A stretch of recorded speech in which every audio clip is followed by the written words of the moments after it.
The views and opinions expressed in The Fact Is with Hollis Grant are those of Hollis Grant and do not necessarily reflect the official policy or position of Droids Canada Network. Droids Canada Network does not take responsibility for any content or position produced by Hollis Grant and his show. Listener discretion is advised.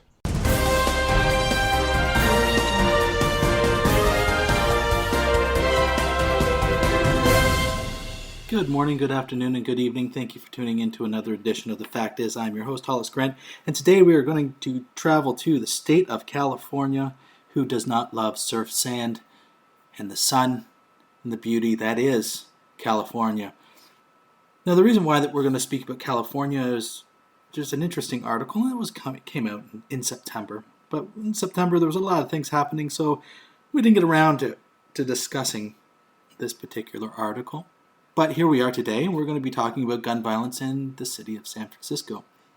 Most recently, Mayor Blasio of New York City decided that he would offer $1,000 for criminals to not shoot their guns.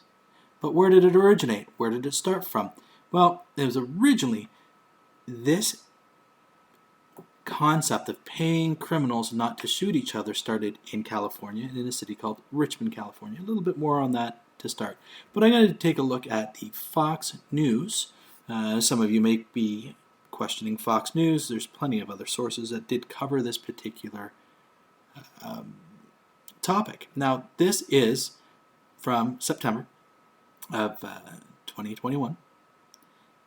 San Francisco is rolling out a pilot program that will pay high-risk individuals to not shoot anyone as gun crimes tick up in the city. These small investments can transform the lives of individuals, but they can also transform communities, Cheryl Davis, Executive Director of the Human Rights Commission, told Newsweek. The Dreamkeeper Fellowship will pay 10 individuals who are at high risk of being on either end of a shooting $300 a month to not be involved in such crimes.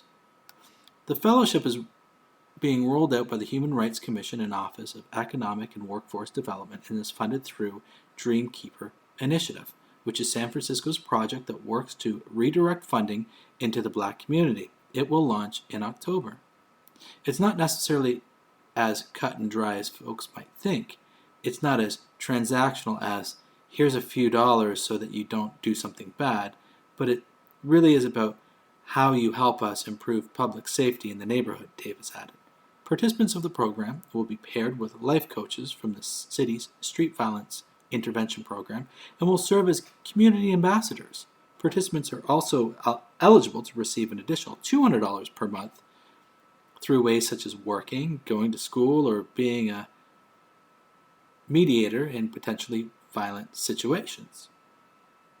Payments are made in the form of gift cards and will be monitored, the San Francisco Examiner reported. As you become better, your community benefits from that, Davis said. Mayor London Breed previously spoke approvingly of the idea as one that could cut down on violence in the city. My desire is to get them not to just make an arrest, but to get to them and to try and figure out if they would be willing to work with us on something that is an alternative. Breed said at a violence prevention summit hosted by the Human Rights Commission in August, we can't just put them in a program without making sure that they have money, without making sure that they have something to take care of themselves. Shootings have spiked in the city this year with 119 recorded gun crime victims in the first half of the year, which is double the number during the same time frame in 2020. The program follows a similar one in Richmond, California, which was dubbed Cash for Criminals by the media after gun crimes increased.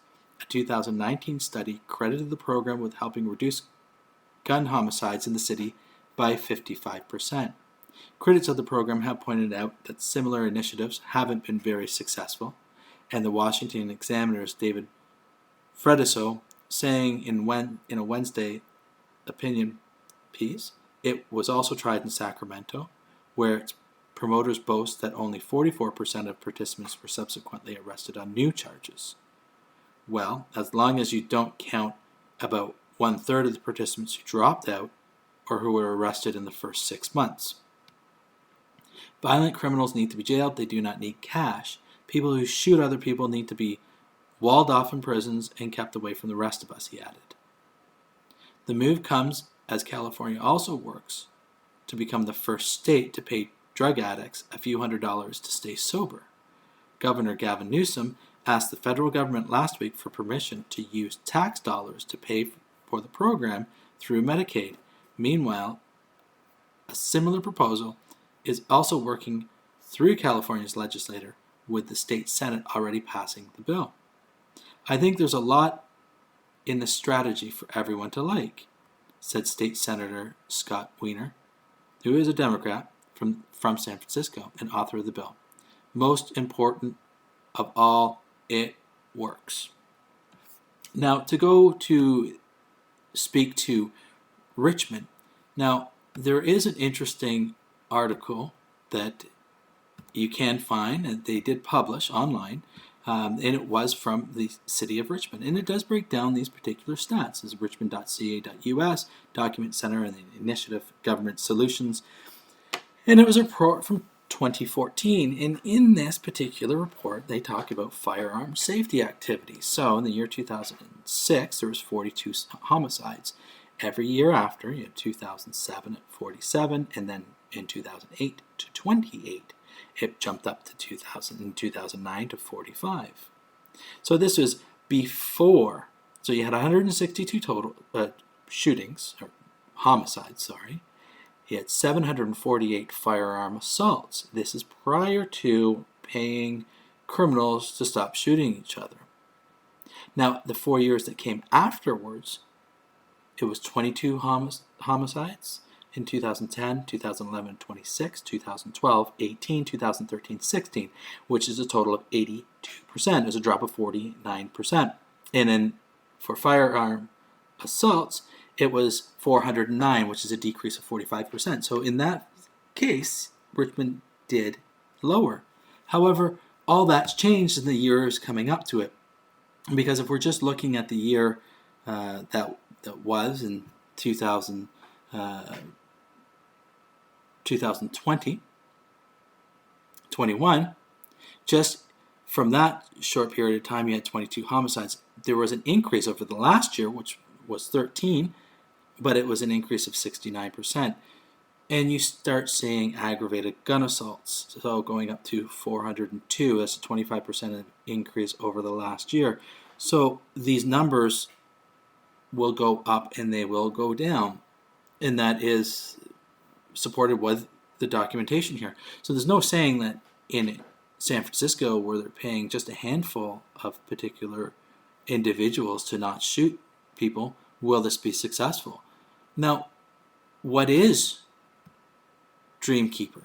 And Dreamkeeper is an amazing organization. I use the term amazing loosely. Now, Dreamkeeper, from their website, dreamkeepersf.org, the vision, and this is their vision statement, the Dreamkeeper Initiative strives to foster hope and create an environment where generations of Black people report they feel free to dream boldly. The initiative will provide comprehensive support for 300 Black families struggling to meet basic needs due to systematic failures, and will offer educational activities for 500 youth through the activation of cultural affirming spaces. As well as workforce and economic development programs, the initiative seeks to increase opportunities for the Black community to feel seen and valued. Another goal of the initiative is to increase the number of Black-led organizations working collaboratively to support multiple generations, providing services that support education, economic mobility, home ownership, health, and well-being. The Dreamkeeper Initiative is a new citywide effort to reinvest $120 million over the next 2 years from law enforcement into San Francisco's Black and African American community. $120 million over 2 years is paid and taken away from the police budget and given to Black communities. And to go back to those numbers again, 300 Black families and 500 Black youth will receive $120 million. The initiative was part of Mayor London N. Breed's roadmap for reforming public safety and addressing structural inequities in San Francisco. Inspired by Langston Hughes' line, the Dreamkeeper initiative seeks to address and remedy racially desperate policies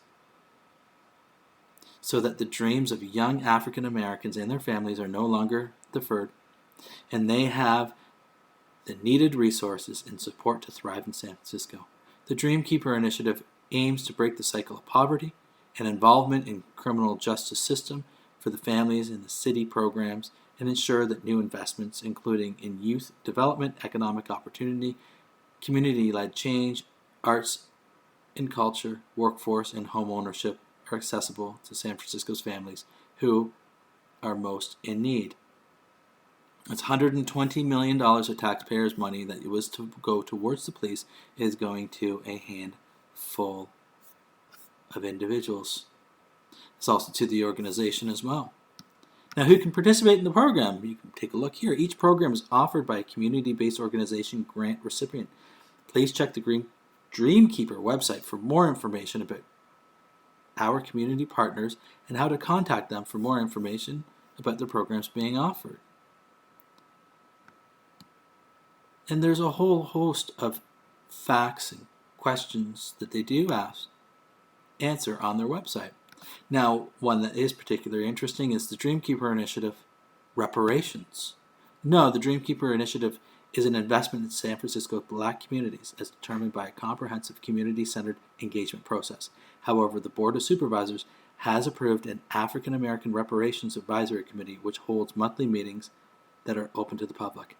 So in order to qualify for $120 million of taxpayer monies that was allocated to the police, that has been stripped from the police force, $120 million over 2 years, of taxpayers' money that comes from taxpayers that are from all ethnic backgrounds, all different walks of life, will only go to the black community. If this same program was offered in any other way, in any other ethnic race or ethnic group, how would that be portrayed?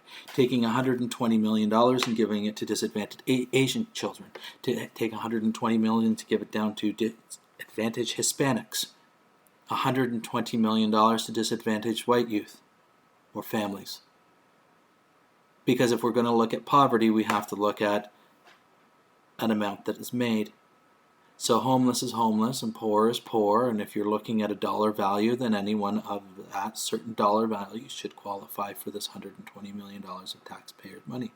Only time will tell to see if this will come into play, but we know that California did change their laws in terms of shoplifting to $950, and if you're stealing less than that amount, then it is only a misdemeanor and you cannot have a criminal record. It's so bad in San Francisco that Walgreens, CVS have closed down pharmacies over the lack of police enforcement. And when there's $128 or $120 million missing from the annual police budget, or over the next 2 years at least, that is a lot of money taken away from effective community-based policing. So time will tell. Will this help San Francisco? What will the details be for New York? In another episode, we'll take a look at New York and Mayor de Blasio's $1,000 in order to pay for criminals.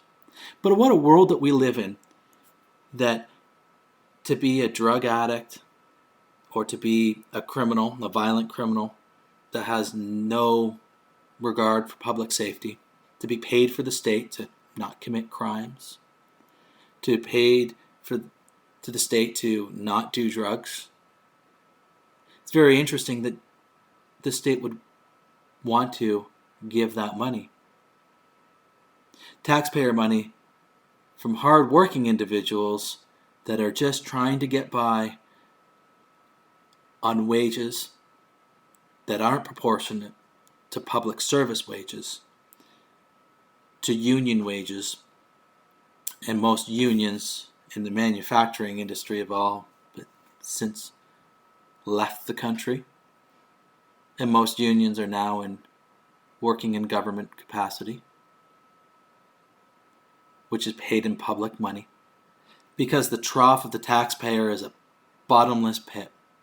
And as taxes increase and wages stagnate, and wages have been stagnant for the last 50 years, more and more politicians want to give away your hard-earned money to families that don't want to work, or there's no benefit to work, because why work when you're getting a government handout? We're creating a society that is dependent on government handouts.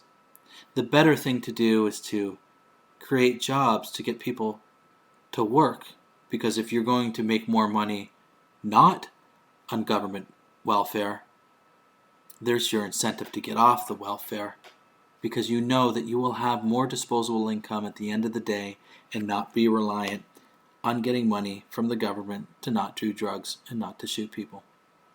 Be sure to take a look at all of our past episodes on Droids Canada. Take a look at our Facebook page and always interact with us on Twitter. I'd like to thank you for tuning in to another edition of The Fact Is. I'm your host, Hollis Grant, and you have yourself a great week. Dan, what happens every Thursday? That would be DCR Droids Canada Radio. And what time is it on Thursday? That's from 9 till 11 p.m. Dumb question, where do you find it? You find that at accessradio.ca. And what's the best part? It's free.